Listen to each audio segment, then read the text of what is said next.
não parar, não precipitar e não retroceder. Então dizer para esse cara, sabe quando nós vamos parar? Nunca. Nunca na sua porca vida. Né?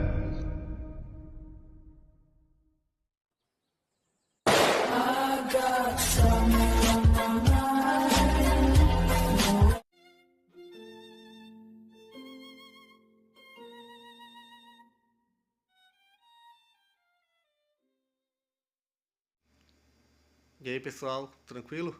Então vem aqui antes do vídeo começar, pedir para vocês se inscreverem, quem não for inscrito, compartilhar, curtir, comentar. Quem puder seja membro do canal, que isso ajuda bastante. Tem também o link do Apoia-se. Quem puder ajudar nosso canal e apoiar financeiramente vai ser muito bem-vindo.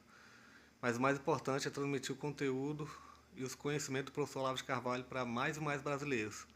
Então compartilhe e ajude aí nossa causa. Muito obrigado a todos os membros, apoiadores do canal. Fico muito feliz. Tenho certeza que a gente está no caminho certo. Então fiquem com o vídeo e até mais. Valeu! Por exemplo, se eu digo que eu vou fazer alguma coisa, eu não sei quando vai dar para fazer, se eu tiver que esperar 20 ou 30 anos para fazer a coisa, para mim não faz a menor diferença. Por exemplo, eu lancei, né, o livro Os Ensaios Reunidos do Otto Maria Carpo aos 48 anos. Mas a ideia apareceu na minha cabeça quando eu tinha 18. Quer dizer, levaram exatamente 30 anos para realizar um projeto, e isso para mim não é a grande coisa. Quer dizer, o meu nível de paciência é muito maior do que a média das pessoas, mas é por um elemento cultural, foi a minha cultura que me ensinou a ser assim, a cultura brasileira, né, que é tão nervosa, tão superficial, tão epidérmica, ela me ensinou a ter paciência, ela não me ensinou nada, tá certo? Ao contrário, foi uma experiência física que me ensinou a ter um grau de paciência que, às vezes, contrasta com as outras pessoas e as perturba. Porque, do mesmo modo que eu tenho uma noção mais demorada de tempo, eu, às vezes, trato as pessoas como se elas também tivessem a mesma coisa. Quer dizer, eu acho que o sujeito, se eu posso esperar 30 anos, o outro também pode. Quer dizer, eu digo que vou fazer alguma coisa e passa 1 ano, 2 anos, 3 anos, 10 anos, eu não fiz, o sujeito pensa que eu mudei de ideia, que eu esqueci nada, estou na mesma. Né? E às vezes eu deixo as pessoas esperando muito mais do que elas aguentam esperar. Isso já aconteceu várias vezes, já criou vários problemas para mim. Então, vamos dizer, a minha própria vivência de tempo não tem nada a ver com a cultura na qual eu nasci. E do mesmo modo, vamos dizer, outras pessoas tiveram outras experiências determinadas por fatores que não são culturais de maneira alguma e que, de certo modo, emolduram todos os elementos culturais que o indivíduo vai receber.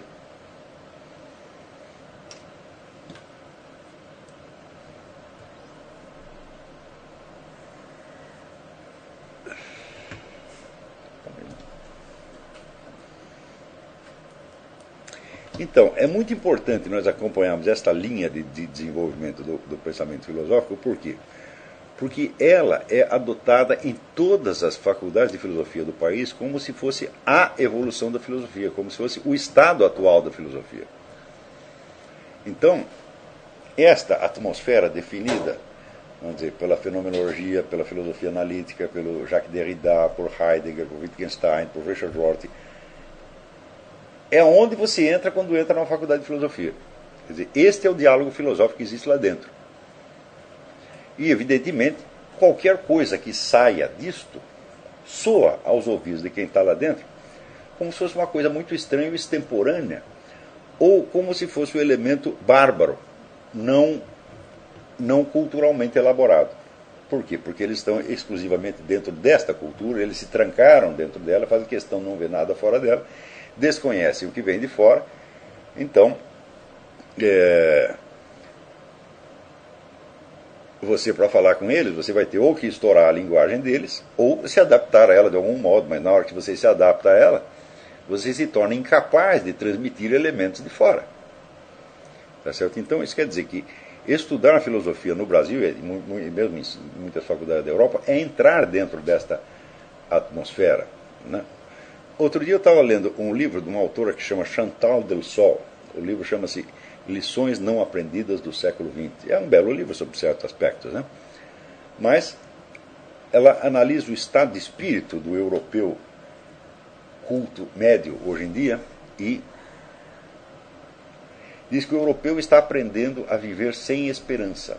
Ou seja, ele vive apenas para o dia de hoje, né? Ele não tem esperança, não deposita nenhuma esperança na história humana, ele também já não acredita na outra vida, no outro mundo, na vida eterna. Então ele acredita somente no dia de hoje. Então o dia de hoje é, vamos dizer, a oportunidade de desfrutar de mais algumas sensações agradáveis antes que a morte chegue. Tá certo? Como a morte vai chegar e depois da morte vem apenas o nada, então o maior interesse é prolongar esta vida o máximo que se possa e durante o decorrer da vida obter o máximo, né, de bem-estar e de segurança que você possa desfrutar. Então, daí a necessidade permanente, vamos dizer, de proteção que essas pessoas têm. Tá certo? Porque se, vamos dizer, as sensações que você obtém em vida são tudo o que existe, tá certo? Então, a perspectiva da morte se torna uma coisa realmente intolerável, né? De certo modo. Então, trata-se de esticar a vida e melhorá-la, tá certo? Então, você precisa de toda a assistência médica possível, de toda a segurança, a previdência social possível, tá certo? Você precisa de todos os bens de consumo que você possa adquirir, assim por diante. Isso é tudo, tá certo?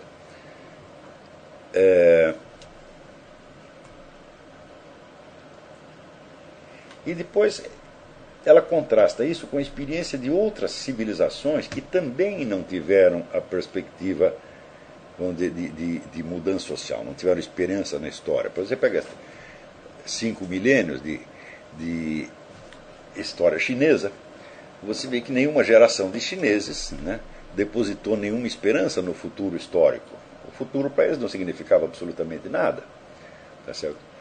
Ou você pega a civilização egípcia, etc. Acontece que em todas essas civilizações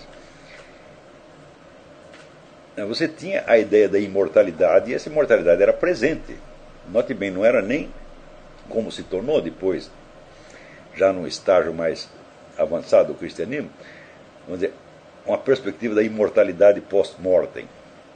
Quer dizer, você participava da imortalidade pelo simples fato de você estar inserido dentro daquele conjunto cósmico cultural que o abrangia. Tá certo? Então, eles não tinham a perspectiva de futuro e nem tinham a perspectiva da salvação, mas tinham a perspectiva da eternidade. Então isso quer dizer que o futuro não contava para eles, tá certo? Mas não no sentido em que não conta atualmente para o europeu. Quer dizer, essa situação que a Chantal Delsol descreve é característica, vamos dizer, da perda da esperança numa mutação histórica. Mas essa esperança da mutação histórica, tá certo? Ela nasce, ela vai se formando a partir do século XVII, XVIII, como uma evolução muito peculiar da civilização cristã, tá certo? Em que a perspectiva da vida eterna, a perspectiva da salvação vai sendo substituída por uma perspectiva de futuro. Quer dizer, a noção de uma outra escala de existência para cima da existência terrestre desaparece e, vamos dizer, os benefícios, o prestígio, né, da vida após a morte são simplesmente jogados para uma outra etapa da mesma temporalidade terrestre. Tá certo? É o que o Eric Voegelin chama, num termo horroroso, né, a imanentização do eschaton. Né? O eschaton seja as últimas coisas, o fim, tá certo? A transmutação da temporalidade terrestre em eternidade. Isso é substituído pela transmutação de uma determinada estrutura social em outra estrutura social, ainda dentro da temporalidade terrestre. É claro que, tão logo se descreve a coisa nestes termos e se percebe que a origem dessa coisa foi uma espécie de torção da perspectiva cristã, é claro que esta esperança de futuro ela não poderia durar muito, por assim dizer, ela não tinha futuro, né? Quer dizer que o acúmulo de experiências negativas, deprimentes e terríveis que foi provocado justamente por esta expectativa, por esse desejo, por essa esperança, ele mostra que é um tipo de esperança que se destrói a si mesma por definição. Né? Então,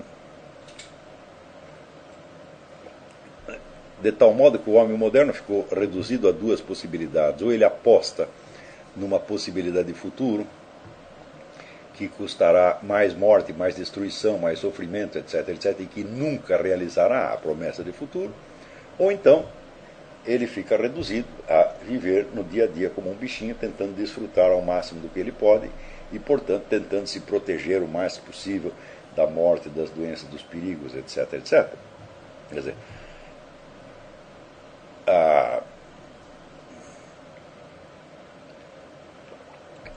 dizer, a simples hipótese de você reduzir a vida humana à escala da temporalidade terrestre já é uma coisa que vai contra toda a experiência milenar de todas as outras civilizações.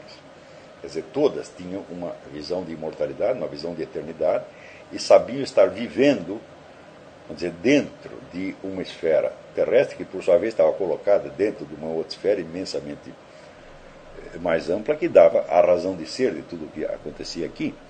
Na medida que desaparece esta outra dimensão, o pessoal às vezes chama de transcendência, o que até não é muito bom, porque se você chama de transcendência, está definindo por relação à temporalidade terrestre, e não definindo substantivamente. Na medida que desaparece esta outra dimensão, é claro que a humanidade afetada por essa transformação já está vivendo dentro de um mundo falso. Quer dizer, criou-se um círculo de experiência limitada e só não existe nada fora disto. Tá certo? Mas isto que sobra para conhecer, que seria então a existência num mundo natural, físico, tá certo? Ela, por sua vez, ela contém já as suas próprias contradições internas, como se vê no desenrolar desta mesma filosofia. Quer dizer, este tipo de crítica que Derrida e Heidegger e Rorty fazem ao conhecimento objetivo, ele até certo ponto ele se aplica de fato à concepção científica atual. Isso quer dizer que se esta análise deles não invalida todo e qualquer conhecimento objetivo possível, ela invalida sim a ciência tal como concebida no iluminismo. Então, nós temos hoje uma situação muito paradoxal no mundo acadêmico. É que, por um lado, toda a confiança que as ciências tinham no seu poder de apreender a realidade como tal, a realidade objetiva, está sendo diluída e corroída dia a dia, ao ponto que dentro do próprio campo da metodologia científica já não se admite mais que a ciência conheça verdades objetivas, mas apenas que tenha descrições temporariamente apropriadas de certos fenômenos ou de certas constâncias, descrições que podem ser invalidadas no todo ou em parte amanhã ou depois por qualquer outra descoberta, entre aspas. E então a ciência nesse sentido se torna, quer dizer, apenas uma sugestão. Quer dizer, a ciência não te diz como as coisas são, mas ela apenas dá sugestões temporárias. Essa situação é evidentemente intolerável, porque nós sabemos que a ciência, no sentido moderno, ela surge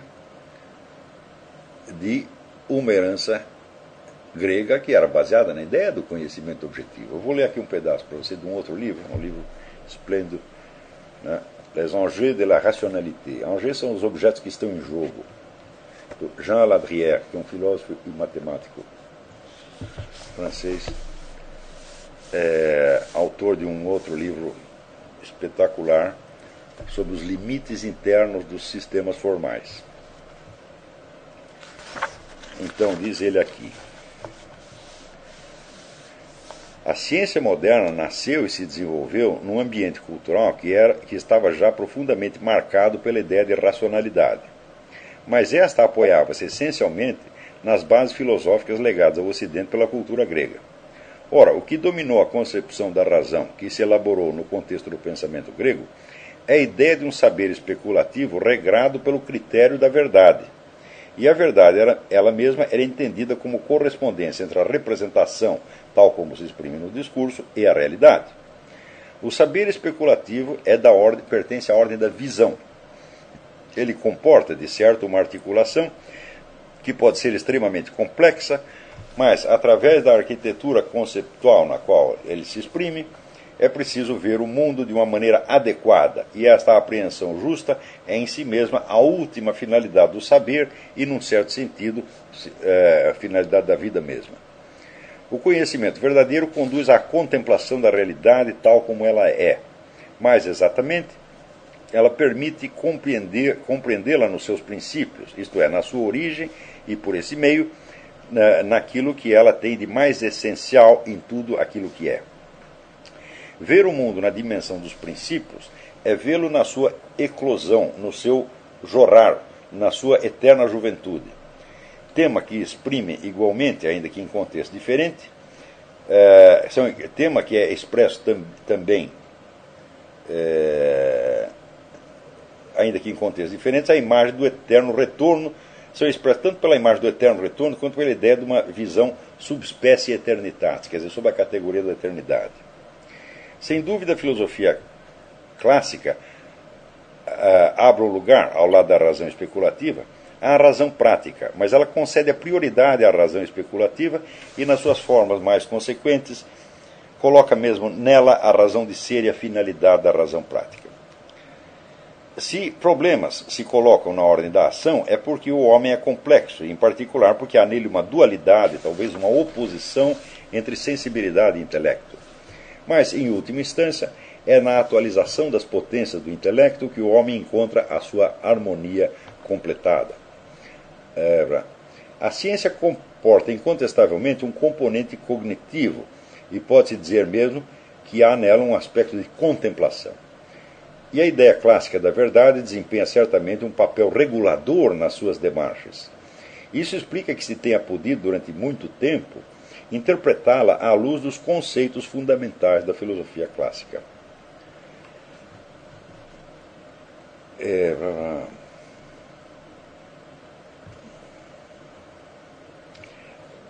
Mas, quando se tornou evidente que a ciência não podia ser considerada um departamento da filosofia, que ela tinha os seus próprios princípios, os seus próprios métodos, continuou-se a considerá-la como uma modalidade do saber teórico e, portanto, a situá-la na perspectiva de um ideal especulativo e contemplativo.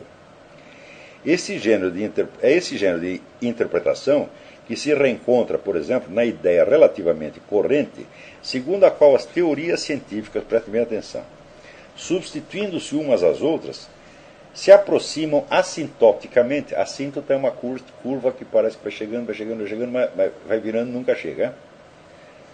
De que a ideia relativamente corrente de que as teorias científicas, ao substituir-se umas às outras, se aproximam assintoticamente da teoria inteiramente verdadeira, que seria uma representação adequada da realidade.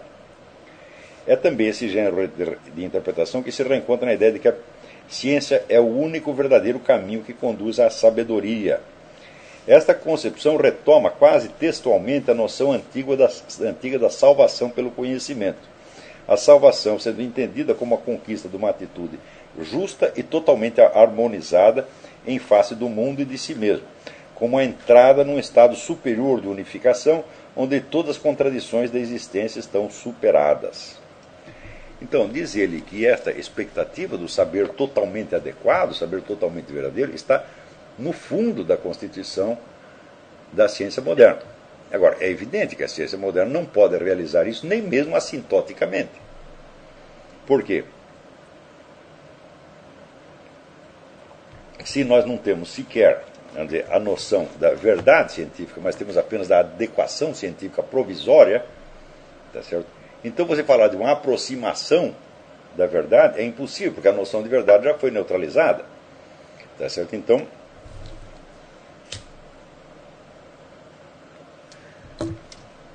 isso é o mesmo que dizer que nenhuma teoria científica jamais pode se impor como verdadeira. Tá certo? Apenas, vamos dizer, como uma adequação provisória.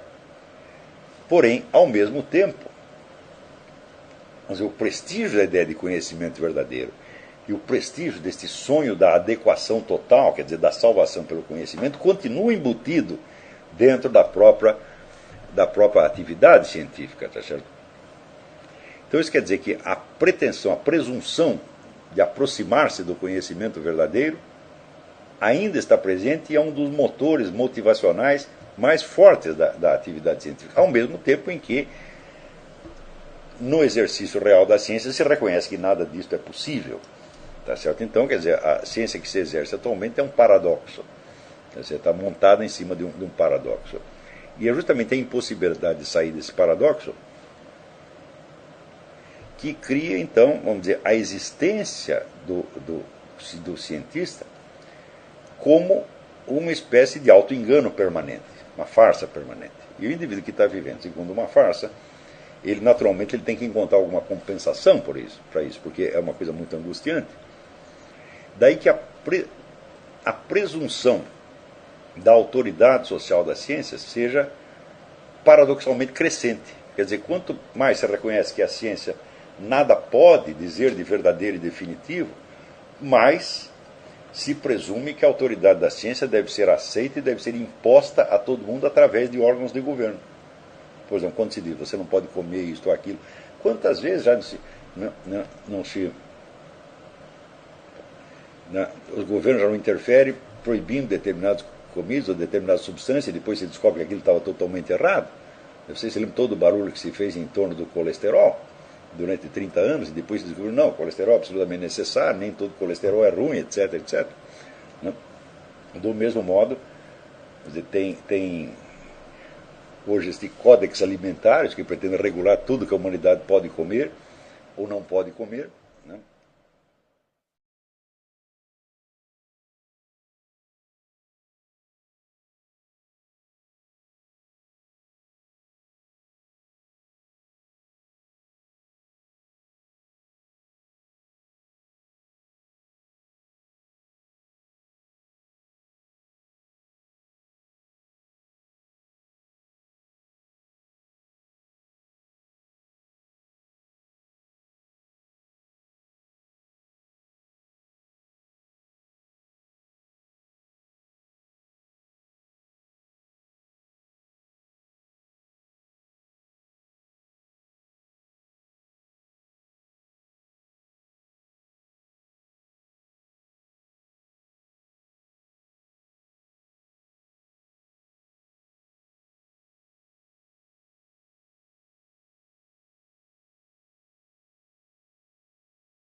Chegamos a mais um final de uma aula, de um vídeo. Espero que tenham gostado. Quem não se inscreveu ainda, se inscreva, compartilhe, comente. Ajude nosso canal, apoie, seja membro. E ajude o nosso canal a chegar a cada dia a mais brasileiros que precisam muito do conhecimento do professor Olavo de Carvalho. Então é isso aí, fique com Deus, até o próximo. Valeu! Então é isso aí, pessoal. Aqui é o nosso canal, que são alguns livros que eu já li. A maioria foi doação, mas alguns eu adquiri, professor Olavo de Carvalho. Alguns livros se perderam aí que eu emprestei, professor Alexandre Costa, a Bíblia Sagrada. 10 lições sobre Karl Marx. Indico a não ler esse livro, que é muito ruim mesmo. Alguns pensadores aqui que realmente, como o professor Olavo de Carvalho disse, não são pensadores. Valeu, tamo junto aí. Apoie nosso canal, seja membro.